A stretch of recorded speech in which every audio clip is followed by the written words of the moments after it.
तव्हांखे यादि हूंदो जंहिं ॾींहुं वकील साहिबान पहुता हुते त मूं बि इहा गुज़ारिश कई हुई ऐं त मुंहिंजी उमेदु आहे ख़्वाहिश आहे त हिते सिंध जो हर माण्हू कंहिं न कंहिं सूरत में हिते पार्टिसिपेट कनि, हिननि जी मेज़बानी कनि, हिननि खे पंहिंजो कनि।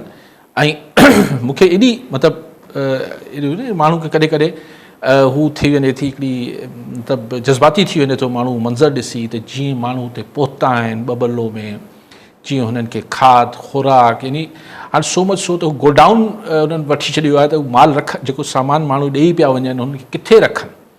वकील साहिबान चवनि पिया त असां जेको ख़र्चु सोचे आयासीं असांजो त चको बि ख़र्चु कोन थियो आहे। यानी ऐं जीअं साईं बि ॻाल्हि पियो करे त पॾे मां बि फैमिलीज़ आयूं आहिनि त हू वञनि पियूं हुते। ॾिसो दिस इज़ हिकु ॻाल्हि इहा न हूंदी आहे त हर माण्हू खे हिकिड़ो ई कमु करिणो आहे, लेकिन जेको करे पियो उन जी भला अगरि को माण्हू ॿियो कुझु नथो करे सघे, उहो चइबो आहे न त आख़िर कुझु न करे सघो दुआ लाइ त हथु खणो। अगरि के माण्हू को बि कुझु बि भला 2 कदम वधीक हली, मां शुरू में चयो पियो त यार छो नथा माण्हू वञी सघनि। माण्हू शादियुनि में, ग़मियुनि में, ख़ुशियुनि में अलाए कश्मीर मां कराची पहुचनि था ऐं कराची मां कश्मीर पहुचनि था, त हिते बबलो छो नथा वञी सघनि। सो माण्हुनि दे प्रूव्ड इट। सो इहो अहिड़ा अजीब लका आहिनि जेको जज़्बाती ऐं जेको एतिरो सिंध जी जेका गॾियल फ़हम आहे उनखां मतिलबु माण्हू मुतासिर थियण खां सवाइ रही नथो सघे। And this was needed. अगरि वकील साहिबान उते ठला आख़िर में 15 माण्हू वेठा हुजनि हा त ज़ाहिर इहा जेको सॼो सिचुएशन क्रिएट थी आहे, अगरि कंहिंजो इहो ख़्यालु हो त बसि ईअं थी वेंदो, उहो ग़लति साबित थियो। ॻाल्हियुनि जो मक़सदु छा आहे? छाकाणि त छा हुते वेही टेक्निकली इहो सम्झायो वेंदो त साईं पोइ असां जेको आहे पंजाब जो हेतिरो मिसाल 100 क्यूसेक पाणी आहे, असीं पंहिंजी जेको कल्ह राणा सनाउल्ला सम्झाइण जी कोशिशि करे पियो त साईं असीं केनाल्स जी लाइनिंग कराईंदासीं, असीं ड्रिप इरीगेशन कंदासीं, असीं फलाण कंदासीं, असीं ढिमकाण कंदासीं, त पोइ असां वटि जेको 100 मां असांजो 30% जेको पाणी बची वेंदो, असीं हुन सां हू केनाल चोलिस्तान जेको आबाद करे छॾींदासीं। इहे छा सफ़ा असांखे सादो था सम्झो। ऐं राणा सनाउल्ला हाणे पाणी जो माहिर बि थी वियो। त इहे ख़बरूं ऐं घंतरियूं आहिनि न जेके हुते वेही कराइण जी कोशिशि थींदी ऐं मक़सदु इहो हूंदो त तव्हां इंगेज कयो। यूसी इहो तमामु सुठो जुमिलो हूंदो आहे त बाबा ॻाल्हियुनि जा दरवाज़ा कंहिंजे लाइ बंदि न कजनि, ॻाल्हियूं ज़रूरु थियणु खपनि। पर कुझु ॻाल्हियूं हूंदियूं आहिनि जिते कहिड़ी ॻाल्हियूं you see what talks, what are we talking here. ऐं नथो चवां की उहो त हर कंहिंजी मर्ज़ी आहे, केरु ॻाल्हाईंदो न ॻाल्हाईंदो उहो त सभु पंहिंजी सलाह मशवरे सां कंदा जेको करिणो अथनि। बट वॉट टॉक्स, हिन में सवाइ इंगेज करण जे हिन में ॿियो छा आहे? हिन में लॉजिकली छा आहे? अगरि फेस सेविंग खपे वफ़ाक़ी सरकार खे उहा हिकिड़ी धार ॻाल्हि आहे।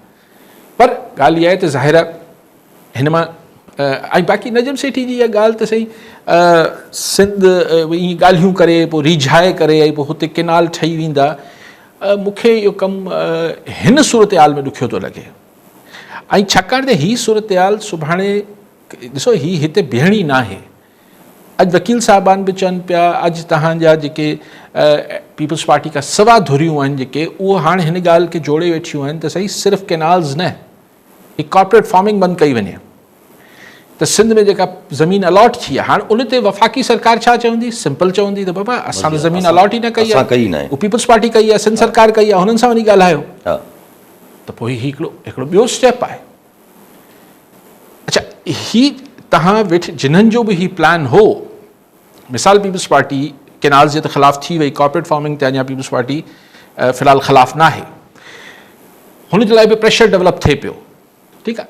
अच्छा, लेकिन सिर्फ़ु ही अगरि मिसाल हिकिड़े हाइपोथेटिकली मफ़रूज़े तौरु शहबाज़ शरीफ़ साहिबु ऐलान करे थो बाबा न ख़तमु थी वियो केनाल्स, ख़तमु थी वई ॻाल्हि, ऐं हू इरसा जेको पाणी कयो उहो बि इरसा वापसि थो वठी छॾियो जेको सेंक्शन कयो पाणी, त छा ही जेको कुझु थियो 90 ॾींहंनि में, हा धरणो ख़तमु थी वेंदो, लेकिन ही जेका सॼी पावर इक्वेशन चेंज थी वई आहे।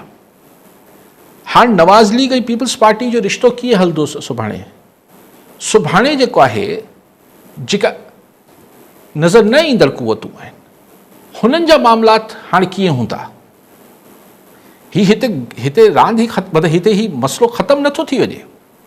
यानी पाणी असांजो त ख़तमु थी वेंदो, केनाल्स अगरि इनशाला ख़तमु थी विया त पाणी जो त मसइलो मथे जो ख़तमु थियो सिंध जे माण्हुनि जो, एटलीस्ट हिन हद ताईं। लेकिन जेका पावर जी सिचुएशन आहे, जीअं मूं तव्हांखे शुरू में चयो त हाणे सिंध में हिकिड़ी वाज़े 2 क़ुवतूं आहिनि। हिकिड़ी सिविल सोसाइटी आहे, हिकिड़ी असांजा जेके एंटी पीपल्स पार्टी फोर्सिस आहिनि, हिकिड़ी पीपल्स पार्टी हिकिड़ी फोर्स आहे। सो इहो हिकिड़ी नई केमिस्ट्री जनम वरितो आहे, सिंध में हिकिड़ी नई केमिस्ट्री जनम वरितो आहे, पॉलिटिकल ऐं सोशल हिकिड़ी नई केमिस्ट्री आई आहे। ऐं माण्हुनि खे बि ही ॾिसो एकता ॾियारे ते त माण्हुनि खे पाण मुरादो इहो सभु कंदे हिकिड़ी उनमें ठीकु आहे, हिकिड़ी फेस्टिविटी बि हुई, हिकिड़ी पंहिंजो इज़हार बि हो।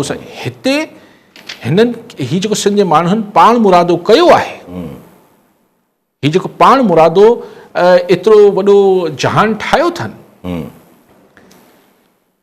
त जेको सोसाइटी जो में जेका मायूसी ऐं हिकिड़ी जेका हूंदी हुई, हुनजो तव्हां ॾिसो त लेवल ऑफ कॉन्फिडेंस किथे वेंदो, एतमाद जी सतह किथे वेंदी। सो इहे सभु शयूं तव्हांजे ख़्याल में त बसि हिते जामद थी वेंदियूं, ईअं थींदो कोन। ज़ाहिर पावर केमिस्ट्री ते चेंज थी आहे, उहो मां काफ़ी ॾींहंनि खां चाहियां थो। अॼु इहो बि इज़हार पाण ॾिठो त राणा सनाउल्ला जिन्हनि खे चई रहियो त हीअ ग़ैर वास्तेदार धुरियूं आहिनि, इररिलेवेंट आहिनि, को अहमियत कोन्हे, अॼु हुननि खे फ़ोनूं पियो करे त अहमियत त मञी वरितई न, ऐं चए पियो त अचो असीं तव्हांखे प्राइम मिनिस्टर सां मिलायूं था, ईअं न त मूंसां अची मिलो, प्राइम मिनिस्टर सां मिलायूं था। त हाणे हिन में ज़ाहिर आहे हिन खां पोइ कंहिंखे नुक़सानु, तव्हां साईं चवनि पिया त पीपल्स पार्टी खे नुक़सानु थींदो, छा थींदो, आउं कंहिंजे फ़ाइदे नुक़सान जी ॻाल्हि नथो कयां, पर हीउ जेको हिकिड़े ॾहाकनि जो हिकिड़ो परसेप्शन हो त हीअ हिकिड़ी वन विंडो ऑपरेशन आहे सिंध, त हिकिड़ी दरी मां अचो ऐं सभु जेको ॾियणो वठिणो आहे करे हिकिड़े पासे कयो, उहो चेंज थियो आहे। उहो मुंहिंजे ख़्याल ते शायदि केरु मूंसां इतफ़ाक़ न करे, पर न करण वारा न बि करे सघनि था।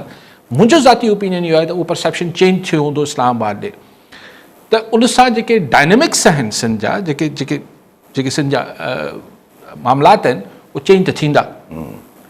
हाणे जा ठोस उनजा जेके शिकल में कॾहिं चेंज थींदा, उनजी आउं अॻु नथो करे सघां, पर परसेप्शन्स ऐं ख़्यालात ऐं अंडरस्टैंडिंग अबाउट सिंध, बल्कि वधीक मौज़ू लफ़्ज़ हूंदो त सिंध जे बारे में जेका सोच ऐं सम्झ हुई या अंडरस्टैंडिंग हुई इस्लामाबाद जे मुख़्तलिफ़ हल्कनि में, उहा चेंज त थी हूंदी। मूंखे ख़बर नाहे त जॾहिं अगरि मिसाल त छा राणा सनाउल्ला साहिबु इहो कंदो त प्राइम मिनिस्टर वेठो आहे, पोइ पहिरीं हिकिड़ो दफ़ो वकील साहिबान ऐं नवाज़ लीग वारा अॻुवाण मिलंदा, पोइ ज़ैन शाह साहिबु, ऐं छा हिननि खे छा अलॻि अलॻि मुलाक़ातूं प्राइम मिनिस्टर साहिब सां करायूं वेंदियूं, ऐं पोइ छा हर दफ़े हुते वेही बहस थींदा? वॉट इज़ छा हिन जो मोडस ऑपरेंडी छा आहे, हिन जो शिकल शबी छा आहे? अगरि छाकाणि त टाइम जो प्रेशर हाणे वफ़ाक़ ते वधीक आहे, जीअं बि शुरू में चयो त जेके अरबे रुपयनि जो नुक़सानु थिए पियो रोड्स बंदि हुजण जे करे, इहो अरबे रुपयनि जो नुक़सानु थिए पियो, त प्रेशर त हुननि ते आहे त यार सुभाणे जी शइ अॼु थिए। उहो ई वफ़ाक़ लेट करे वरिती आहे, उन्हनि खे सम्झ में न पई आई, जेको बि चइजे। त छा हिननि सां मीटिंग करे या हिननि जी हिकिड़ी गॾियल मीटिंग कंदा ऐं हुते प्राइम मिनिस्टर ऐलान करे छॾींदो? अंडरस्टैंडिंग छा आहे? अगरि हिननि सां मिली करे ऐलान करे छॾियो त पीपल्स पार्टी खे त वॾो झटको। बसि पोइ हाणे अगरि पीपल्स पार्टी खां नवाज़ लीग खे नाराज़गी आहे त पोइ इहो जवाबी कार्रवाई ते थींदी। अगरि किथे न किथे इहो नवाज़ लीग खे किथे बैक ऑफ माइंड आहे त पीपल्स पार्टी हिन मामले ते साथ न ॾिनो ऐं मतिलबु असांखे फसाए बि छॾियो अथनि, त पोइ